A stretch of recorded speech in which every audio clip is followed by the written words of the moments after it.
नमस्कार, स्वागत है आप सभी का हमारे चैनल आत्मनिर्भर बिहार में। मैं हूं आप सभी के साथ अंकिता प्रकाश, हाजिर हूं एक नई रिपोर्ट लेकर। देश को अंग्रेज़ों से आज़ादी दिलाने में अहम भूमिका निभाने वाले महात्मा गांधी का आज जन्मदिन है। आज 2 अक्टूबर है। उनका जन्म 1869 में गुजरात के पोरबंदर में हुआ था। आज उनकी 191वीं जयंती है, जिसे पूरा देश मना रहा है। सत्य और अहिंसा को लेकर बापू के विचार हमेशा से सिर्फ भारत ही नहीं बल्कि पूरी दुनिया को प्रभावित करती है और उनके विचार सभी के लिए एक मार्गदर्शक है। तो आज उनके महात्मा गांधी के जयंती के मौके पर उनसे जुड़ी कुछ अहम बातों पर हम केंद्र करेंगे और आपको इस वीडियो में बताएंगे।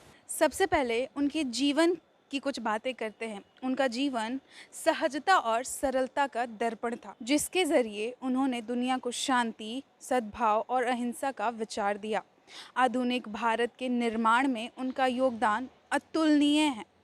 अपनी जीवन भर में वे समावेशी, समतामूलक और विविधता से भरे समाज के पक्षधर रहे। वो दूरदर्शी थे और पुरुषार्थ के पक्षधर थे। मानव जाति के लिए उनका सबसे बड़ा संदेश सत्य, अहिंसा का संदेश था। इन दो संदेशों को उनके दर्शन की बुनियाद मानी जाती है। इन्होंने एक ही सिक्के के दो पहलू भी माने हैं। सत्य ईश्वर है, जिसकी प्राप्ति उनका लक्ष्य था। उन्होंने अहिंसा को सत्य या स्वाभाविक रूप माना था।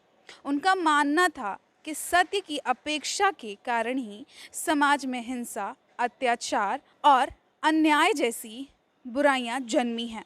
उनका मानना था कि हिंसा से हिंसा और क्रोध को क्रोध से नहीं जीता जा सकता है। उनका मानना था कि अहिंसा का मकसद प्रतिद्वंद से समाप्त करना होगा, न कि प्रतिद्वंदी को नुकसान पहुंचाकर। अहिंसा का मतलब विरोधी के अंदर बसे सत्य का सम्मान करना है।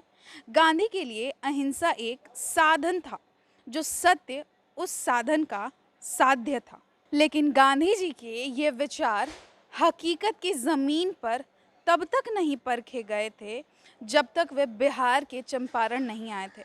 गांधी का बिहार आना इतिहास की वो घटना है जिसने उन्हें एक सामान्य आदमी से महात्मा बना दिया। बिहार और चंपारण से गांधी को अलग नहीं किया जा सकता। गांधी जी आत्मनिर्भरता की सबसे पहली मिसाल हैं।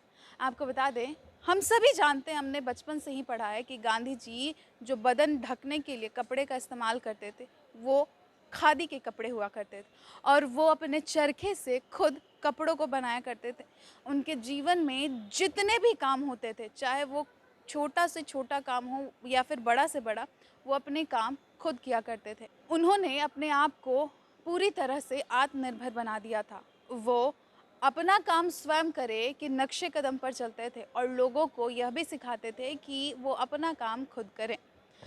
इसी के साथ साथ हमारे प्रधानमंत्री नरेंद्र मोदी ने महात्मा गांधी के स्वस्थ भारत और स्वच्छ भारत का जो सपना था उसे भी पूरा किया है। प्रधानमंत्री नरेंद्र मोदी ने साल 2014 2 अक्टूबर से स्वच्छ भारत अभियान की शुरुआत की। इसके तहत clean India, green India mission चला गया।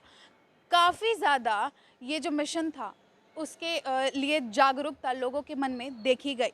आज भी जो ये मिशन है वो चलता चला आ रहा है और हमारे आसपास पूरी तरह से हरियाली है और स्वच्छता फैली हुई है। महात्मा गांधी ने देश को आज़ाद कराने में सबसे अहम और मुख्य अपना योगदान दिया है। साथ ही साथ उन्होंने कई सारे आंदोलन भी किए जब हमारे यहाँ ब्रिटिश शासन थे। इसी के साथ साथ जिस तरीके से महात्मा गांधी आत्मनिर्भर की ओर अग्रसर थे, हर एक चीज़ों को खुद किया करते थे, तो हमारे देश के प्रधानमंत्री नरेंद्र मोदी भी ठीक उनके नक्शे कदम पर चल रहे हैं। साथ ही साथ वो बिहार के साथ साथ हमारे भारत को आत्मनिर्भर बनाने के लिए कई सारे अहम योजनाएं, परियोजनाएं बना रहे हैं। लगातार बिहार को नई नई सौगात दी जा रही है। बिहार लगातार आत्मनिर्भर बनता जा रहा है। कई सारे ऐसे मिसाल हैं, जैसे कि हमारे किसान चाची ब्रिजेश, जिसकी बातें हमने अपने पिछले कुछ रिपोर्ट्स में भी की थी। उसका लिंक मैं आपको डिस्क्रिप्शन में दे दूँगी। तो जिस तरीके से महात्मा गांधी बहुत बड़ा आत्मनिर्भर का एक मिसाल थे, उसी तरीके से आज के युग में, आज के वक्त में सभी को आत्मनिर्भर बनना चाहिए और महात्मा गांधी के नक्शे कदम पर चलना चाहिए। तो फिलहाल की रिपोर्ट में बस इतना ही। ऐसे ही तमाम रिपोर्ट्स के लिए आप हमारे साथ बने रहें। हमारे चैनल को सब्सक्राइब कर दें। वीडियो पसंद आए तो लाइक एंड शेयर करना ना भूलें। धन्यवाद।